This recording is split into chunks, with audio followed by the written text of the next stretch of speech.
오늘은 12월 18일입니다. 어제 17일 헌법재판소에서 청와대까지 또 종로 쪽 그러니까 청계광장 서울역까지 이렇게 박근혜 대통령 탄핵 반대 보수 대연합 집회가 있었죠. 그리고 한쪽 광화문에서는 촛불 시위, 박근혜 대통령 빨리 퇴진하라 하는 촛불 시위가 또 있었습니다. 이 두 시위를 좀 평가하고 나서 어제 17일 보수 대연합 집회 여기에 조언을 좀 드릴까 해요.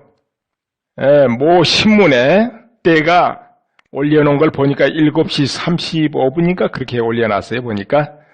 그런데 어떻게 돼 있느냐, 60만이 모였다 그래놨어요. 촛불 시위대 광화문에 60만이 모였다. 그리고 밑에 헌법재판소는 민의가 이러니까 빨리 인용을 해라 이렇게 해놨어요. 그런데 정말로 60만이 모였는가 하고 CCTV 확인 작업을 하게 되는데 어떤 분이 올려놓은 걸 보니까 7시 35분인가 올려놨더라고요. 그런데 몇천 명도 안 되니 너무 적어요. 그런데 60만 명이 모였다 이래는 이거는 왜곡 날조를 넘어서 사기예요. 그냥 사기. 그런데 또 사진은 또 많이 있는 걸 올려놨어요. 그러면은 모르고 본 사람들은 우와 이번 주도 촛불 시대 엄청나게 모였구나 그러겠죠. 내가 직접 8시 40분 그리고 35분쯤 또 CCTV 확인해 봤습니다. 그때 6, 7천 되겠대요. 6, 7천. 광화문 앞에 저 앞에 있는데 그것도 언뜻 봐도 띄엄띄엄 서 있어요. 아무튼 60만 명이 그렇다면 몇 배 튀긴 겁니까? 무려 100배를 튀겨버린 거다. 그렇게 됩니까? 그러네요. 100배를 튀겼네요. 100배. 굉장하지요? 100배를 튀겼어요. 그런데 이렇게 튀기는 목적이 뭐겠습니까? 기양지사 나간 거 국민이 다 이 실체를 알기 전에 빨리빨리 해서 헌법재판소 압력 넣어가지고 인용시켜버리라 이거죠. 그런데 이게 효과가 어디가 있겠냐 하지만은 이렇게 됩니다. 모든 국민은 우선 TV 탁 틀고 신문 탁 펼치고 그것만 나오거든요. 그러니까 감정적으로 와 여전히 많이 오는구나. 그러면 헌법재판소 재판관은 국민 아닙니까? 그분들도 감정상으로 그렇게 들어올 수밖에 없어요. 국회의원은 이 민이 실제로 민감한데요. 그분들도 그렇게 젖어 들어가요. 어떻게 보면 실제로 국회의원들마저도 이 실체를 지금 모르고 있을 수 있어요. 그렇다면 이제 오늘 보수 대연합 탄핵 반대한다 이 집회를 한번 또 평가해 볼까요? 다녀온 분들이 100만이 왔다 그래요. 100만. 엄청나게 와서 그야말로 다닥다닥 붙었다 그래요. 그런데 내가 로이터 통신 보도 또 MBC에 잠깐 나온 보도 사진 등등을 다 볼 때 다녀온 분들 의견도 들어보고 할 때 어떻게 됐느냐, 헌법재판소에서 출발해서 청와대 앞까지 가는데 그 앞에서 이제 막혔어요. 경찰 저지선에. 그래가지고 계속 밀려오는 인원에 아주 몸이 다 붙은 거예요. 그리고 다시 헌법재판소로 돌아가는 행렬하고 해가지고 완벽하게 그 도로가 밀집으로 차버렸대요 보니까. 그것이 종로통의 낙원상가 밑에까지 완전히 다 채웠어요. 그 인원이 도대체 얼마나 되겠습니까? 그냥 다닥 붙었는데 이거는. 평당 12명은 되는 것 같아요. 그런데 촛불 시위대 보통 평당 3명 잡는데 밤에 2명밖에 안 될 거예요. 뚝뚝 떨어져 있어요. 그에 비하면 이건 완전 밀집 상태가 그렇게 이어졌어요. 그리고 거기만 있는 거 아니에요 시위대가. 청계광장에서 또 광화문으로 서울역으로 이렇게 가는 그 행렬이 있고 그래가지고 인원이 100만이라 했지만은 그래 줄여가지고 50만 잡아주기로 제가 합니다. 50만 명. 더 줄여도 30만 원 되겠죠. 보여준 언론에서도 몇만이라 그런 줄 압니까? 3만 명 그랬어요. 3만 명. 그러면은 얼마나 줄여버린 겁니까? 15분의 1 다운시켜버린 거죠. 그리고 저쪽에는 100배 튀겨버렸어요. 이 속에 살고 있어요 여러분이. 여러분과 제가 이 속에 살고 있는 겁니다. 우리 국민이 그런 쇼에 취하고 있는 것이고 언론이 그렇게 하는 건 이건 대국민 사기극이에요. 대국민 사기극. 문제는 이 한국 언론에서는 일단은 외면하고 보여줬다고 해도 그와 같이 해버리기 때문에 아직은 대처 방법이 없죠. 그래서 오늘 주최를 하고 애쓰시는 분들에게 감히 조언을 드릴까 해요. 정말 추운데 큰 행사 준비하고 이끄느라고 너무 고생하셨습니다. 너무 고생하셨는데 우리가 열정만 가지고 이런 큰 행사는 좀 곤란하지요. 열정 플러스 해가지고 반드시 필요한 게 있다고 봅니다. 그게 무엇이겠습니까? 대규모 시위를 성공적으로 이루고 하려면 명분 있는 깃발이 날려야 됩니다. 우선 단체 이름부터 좋아야 돼요. 지금은 박사모 아니면 보수대연합 아니면 신의한수 이런 이름으로 움직이는데 이렇게 되면 범위가 좁아서 안 됩니다. 각 분야가 공히 참석을 해줘야 되거든요. 그래서 애국시민연합, 애국청년연합 아무튼 어떤 명칭이든지 좀 신선하고 모든 층이 모일 수 있고 국민의 가슴을 뜨겁게 할 수 있는 그런 명칭을 하나 찾아내야 됩니다. 그리고 구호도 중요하잖아요. 구호가 지금 탄핵 반대 주로 이렇게 하지 않습니까? 이것을 조금 공세적으로 바꿀 필요 있어요. 탄핵 반대 이것은 수세적인 용어입니다. 탄핵 취소 아니면 탄핵 무효 이와 같이 바꾸고 그리고 공격 주체를 직접 공격으로 바꿔야 됩니다. 국회 해산, 언론 사기꾼 이와 같이 이렇게 구호가 좀 강렬할 필요가 있어요.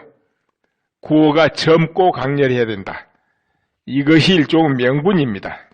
그럼 이어서 전략, 엠포, 홍보 이 부분을 말씀드려 보겠습니다.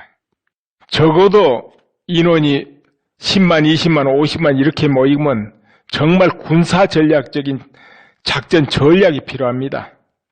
그런데 이거는 생각만 있다고 되질 않고요. 정말 큰 행사를 많이 치러본 분들, 계획을 해본 분들이 이걸 할 수가 있어요. 그래서 조언이라도 받아봐야 되고 맡길 수 있다면 맡기는 것도 좋지요. 행사 계획을. 안 해본 분들은 이거 할 수가 없어요.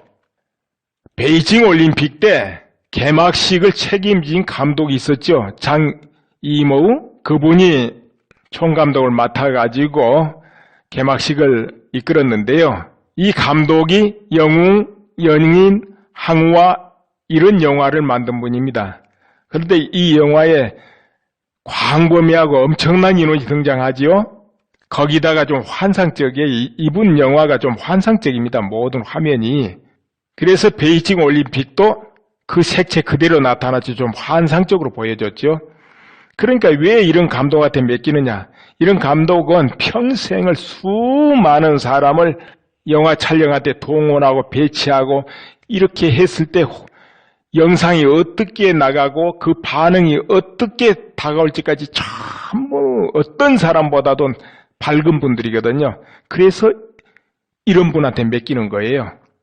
그래서 이렇게 사람 많은 행사를 할 때는 반드시 정말 이런 일을 많이 해본 분들한테 조언을 받아야 됩니다. 조언. 직접 맡기면 돈이 많이 들어서 안 된다면 조언이라도 받아야 돼요. 그래서 이 정말 예를 들어 100만 인파를 모으는데 강화문도 아니고 다른 데는 장소가 없지 않아요? 그럼 할 수 없이 나눌 수밖에 없는 거예요. 청계광장, 헌법재판소, 서울역 등등.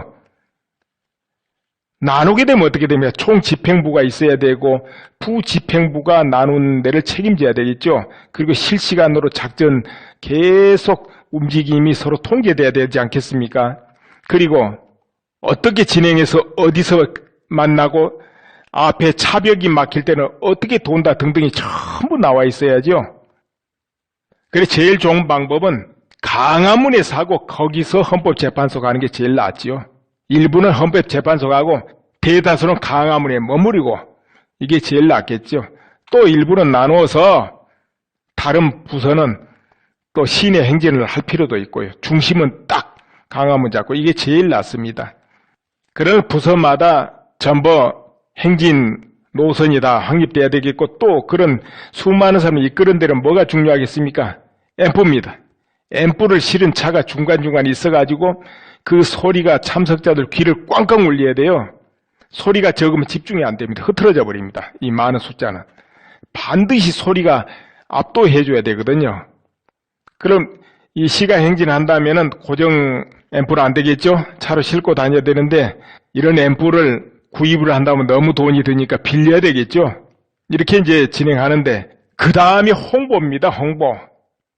홍보만큼 중요한 게 없어요. 홍보가 안 되면 이건 반의 효력도 못 봅니다. 반이 뭡니까? 홍보. 언론이 알아서 정확하게 보도해주고 한다면은 그 홍보에 크게 애를 안 써도 됩니다. 그러나 지금 현실 어떤가요? 언론에서 취급도 안 해줘요. 인원 10분의 1, 20분을 막 줄여버리고 보도하고 카메라 높은 데서 길게 잡아주지도 않아요. 그럼 어떻게 해야 되겠습니까? 카메라맨을 4, 5명 구해야 됩니다. 그래가지고 그 요소에 높은 옥상에 포인트를 잡고 전 행렬을 한 컷에 담아야 됩니다. 원거리, 근거리 땡겨가면서 멀리 밀어가면서 이렇게 해가지고 남기고 그것이 또 방영돼야 되겠죠. 그런데 이 큰 행사를 하면서 그게 없어요. 물론 그 비용이 좀 나가지만 큰 비용은 아닐 겁니다. 아니 비용이 들어도 이거 필수기 때문에 해야 돼요. 그런데 그렇게 하는 것이 찾아볼 수가 없어요. 저번 10일 날도 그랬고 이번 17일 날도 그런 것 같아요. 정말 이거 너무 중요하거든요. 같은 수평으로 아무리 많아도 소용없어요. 공중에서 내리 찍어가지고 전체 보여준 것만은 못합니다. 그럼 전체 해가지고 그 화면이 유튜브, 페이스북, 트위터, 블로그 곳곳에 깔려야 돼요. 왜 깔려야 되겠습니까? 언론이 보도 안 해주니까 그걸로 대응해야 되거든요. 그럼 현실은 어떤가요? 유튜브 뭐고 퇴진하라는 그런 방송 유튜브는 엄청나게 많습니다. 그러나 탄핵을 반대한다는 그런 방송 유튜브는 정말 적어요. 적은 데다가 그와 같이 사진도 제대로 안 남기니 어떻게 경쟁이 되겠는가요? 아직은 너무 갈 길이 멀어요, 보니까. 열정은 있대 너무 갈 길이 멀다. 트럼프가 전 미국 언론과 싸워서 이긴 비결이 뭐겠습니까? 싸움도 훌륭하게 이끌었지만은 트위터, 페이스북, 유튜브에서 압도했어요. 힐러리 측을. 질도 압도했지만 양도 원체 압도했어요. 제가 확인했기 때문에 압니다. 그랬기 때문에 그 언론에서 왕따를 해도 이길 수 있었던 겁니다. 그런데 지금 한국 실정은 어떤가요? 전혀 반대예요. 언론이 완벽하게 왕따하는 데다가 유튜브, 트위터 모든 부분에서 져버려요.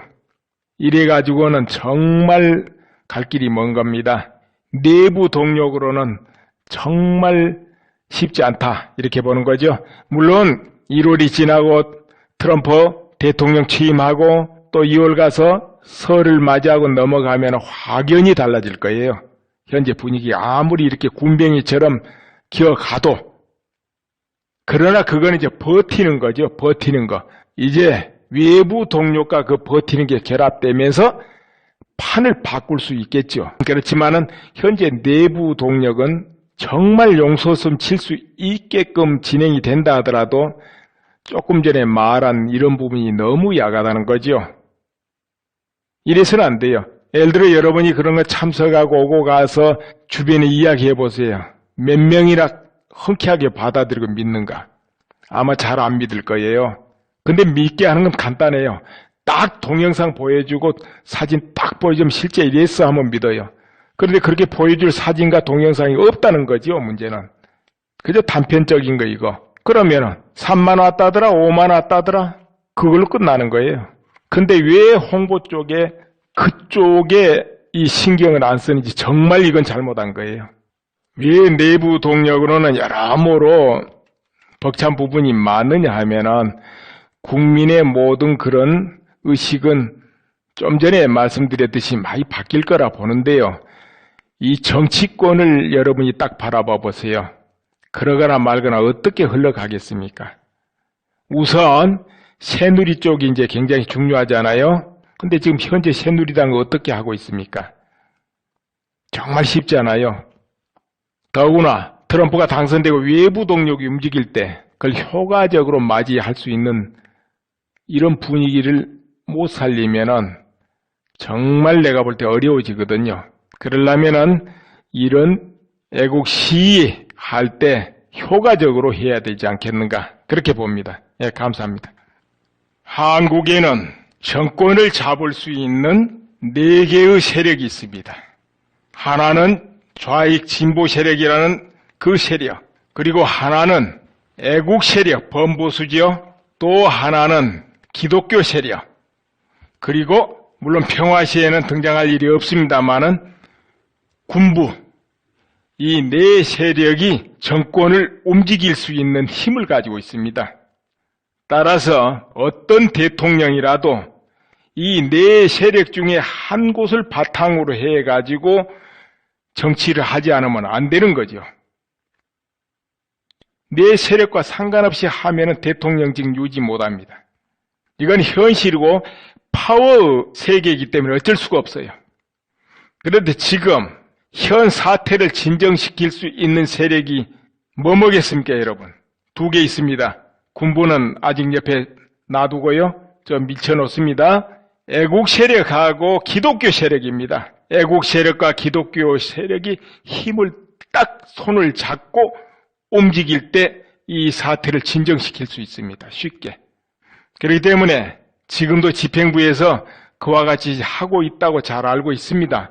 있는데 정말 그 부분에 신경을 좀 많이 쓰셔야 됩니다. 그리고 한교환 권한대행이죠. 한교환 권한대행이 독실한 기독교 신자라고 제가 알고 있는데요. 여기에서 힘이 될 겁니다. 따라서 한교환 대행께서는 절대 위축되지 말고 강하게 자기 주어진 권한을 행사해 나가면 그것이 플러스가 될 거예요. 물론 여기저기 정치권에서 어깨 힘주지 마라. 권한대행이다.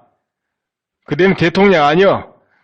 어떻게 말을 하든지 권한대행은 대통령과 같은 겁니다. 잠시 해서 권한대행 그러지. 그렇기 때문에 적극적으로 국정을 안정시키고 나가면은 곧바로 국민들의 지지가 따를 것이고 국민 지지가 30, 40, 50 이렇게 되게 되면은 그 누구도 그 다음부터는 시비 못할 거예요. 그렇게 이끌어가고 설령 암벽을 만나고 태풍을 만나도 그때는 애국 세력과 바로 기독교 세력이 힘을 합해서 막아줄 거다 이겁니다. 그러나 한교환 대행께서 나약에 가버리면 모든 것이 흐트러져 버리겠죠. 이것은 현실적인 이야기입니다. 군부는 유사시에 등장하는 것이지 그렇지 않을 시에는 군부는 등장할 수가 없기 때문에 여기서 제외하고 이 한국의 모든 사태를 정상으로 돌려놓을 수 있는 세력이 바로 애국 세력과 기독교 세력이다. 그 2세력은 손을 단단히 잡아야 된다. 이렇게 여기서 말씀드립니다. 아까도 잠깐 언급했지만 지금 외신에서 상당히 이제 비중 있게 다뤄주기 시작하거든요. 보수 대연합 집회. 그렇기 때문에 점점 모든 사람이 알아지기 시작할 겁니다. 그러니까 홍보에 지금부터 박차를 가해야 됩니다.